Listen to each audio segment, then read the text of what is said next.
Assalamualaikum warahmatullahi wabarakatuh.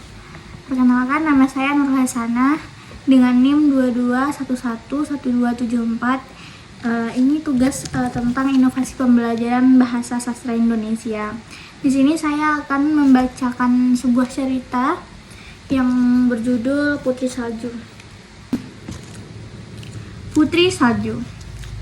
Dahulu, ada seorang ratu melahirkan seorang putri cantik dengan pipi merah, kulit putih, dan rambut hitam. Bayi itu diberinya nama Putri Salju. Namun, sungguh malang nasib Putri Salju. Ibunya tidak dapat menemani lebih lama di dunia ini. Sang ratu meninggal dunia, dan ayahnya menikah lagi. Ratu baru ini cantik, namanya Ratu Elvira. Tetapi sifatnya penuh iri dan dengki, hanya mementingkan diri sendiri. Ratu Elvira mempunyai satu benda ajaib yang paling disayanginya, yaitu sebuah cermin ajaib. Setiap hari dia bertanya kepada cerminnya, "Cermin kaca benggala, siapakah wanita tercantik di dunia ini?"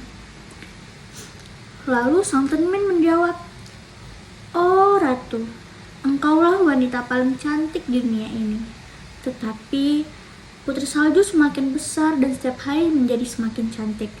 Pada suatu hari, ketika Ratu bertanya lagi, "Cermin kaca benggala, siapakah wanita tercantik di dunia ini?"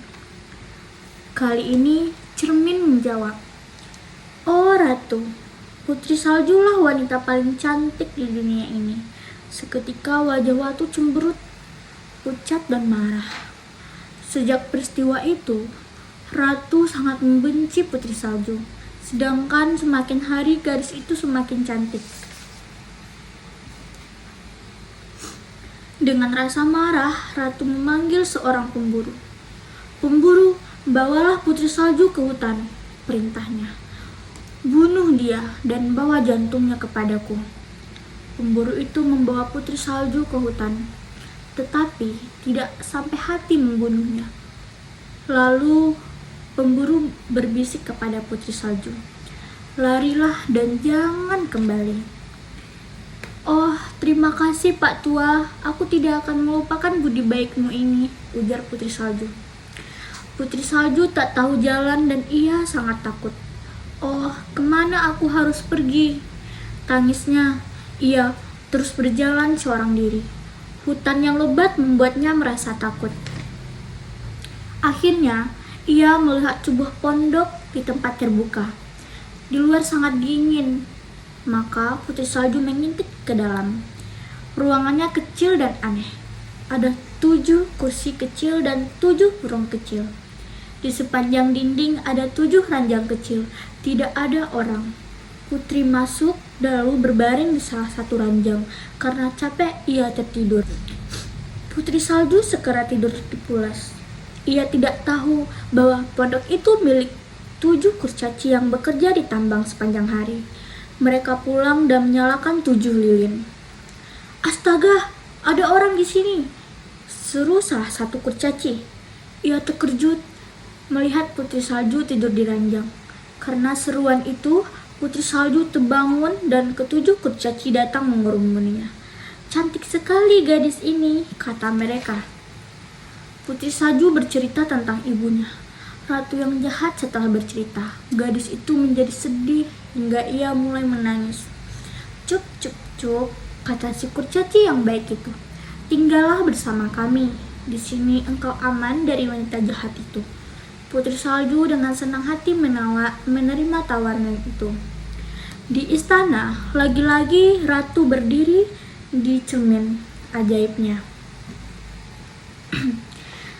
Jantung yang diperlihatkannya adalah jantung binatang buruan, bukan jantung Putri Salju.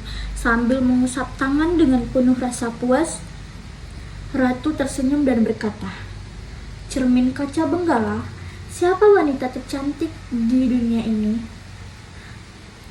Tak terduga, cermin itu menjawab, "Oh Ratu, Putri Saljulah wanita tercantik di dunia ini." Di tengah rimba, tempat kediaman 7 kurcaci, di sanalah Putri Salju berada. Sang ratu menjerit marah, ia merencanakan tindakan dendamnya. Keesokan harinya, ketujuh kurcaci berangkat kerja. Putri Salju merapikan pondok itu sambil bersenandung. Ia menyapu dan menyapu lantai, juga membersihkan perabot rumah tangga. Tak lama kemudian, seorang nenek-nenek mengetuk pintu. Dialah sang ratu yang menyamar sebagai wanita keliling. "Lihatlah barang-barang bagus ini, nak," katanya sambil tertawa. Putri Salju terpesona, membiarkan wanita tua itu mengikat pita merah jambu di lehernya untuk mencobakan. Tiba-tiba, wanita itu mengikatnya. Putri Salju tercekik dan jatuh ke tanah. Para kurcaci menemukan Putri Salju tergeletak hampir mati. Mereka melepaskan pita dan gadis itu bernafas lagi. Paginya sudah sehat. "Penjahat itu si ratu jahat," kata kurcaci. Sebelum berangkat kerja, mereka berpesan dengan membukakan pintu bagi orang yang tak dikenal. Sementara itu, lagi-lagi cermin ajaib memberitahu ratu bahwa Putri Salju belum mati.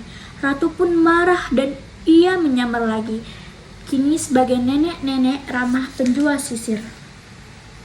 Lagi-lagi Putri Salju hampir mati sebab sisir itu beracun. Kali ini para kurcaci menjadi geram. "Siapapun tidak boleh masuk ke rumah ini," kata mereka dengan tegas. Ketika ratu mengetahui dari cermin bahwa ia gagal lagi, kemarahannya memuncak. Ia bertekad untuk membunuh Putri Salju lagi. Keesokan harinya, ratu membawa sekeranjang apel beracun dan mengetuk pintu pondok kurcaci. "Pintunya tidak usah dibuka ya, anak manis," kata ratu selicik. "Tetapi cobalah apel yang matang ini. Rasanya sangat segar dan nikmat sekali." Putri Salju tidak curiga pada apel merah beracun itu dan menggigitnya sepotong besar.